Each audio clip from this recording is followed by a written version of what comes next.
credit cards, alam mo ba na pwede kang magbayad ng bills through your credit card and earn points? So for today's topic, i-share ko sa inyo ang BPI Rewards credit card at paano ako nagbabayad ng bills using that card. At ano-ano yung mga bills na pwede mong bayaran using that card. Pag-uusapan natin yan sa video na to.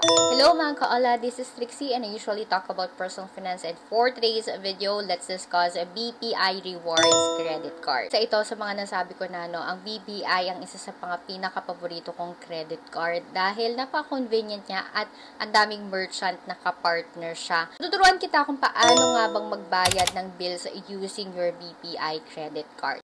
So first na kailangan mong gawin, mag-login ka dito sa iyong BPI app. So kita mo dito, meron akong credit card. So click mo lang yan. Then after that, click Pay Bills. Ito yung Pay Bills na ito.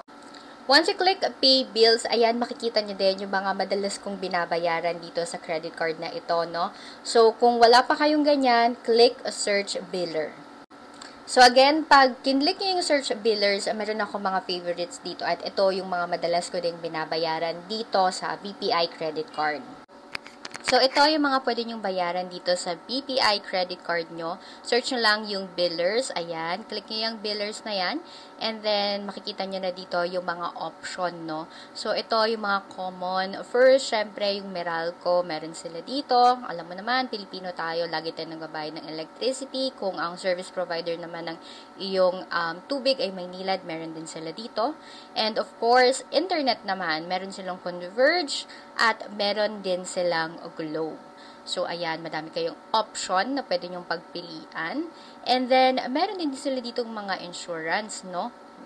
From ProLife, meron din dito yung FWD. Nakita ko rin. So, dito na lang din kayo magbayad. So, maganda siya kung may credit card kayo sa kanila dahil napakadami talagang option. If you like this type of video, don't forget to like and follow for more. Pag-uusapan pa natin ng mga credit cards pa. Kung may question kayo, comment lang kayo. Yun na lang muna. Thank you and bye-bye.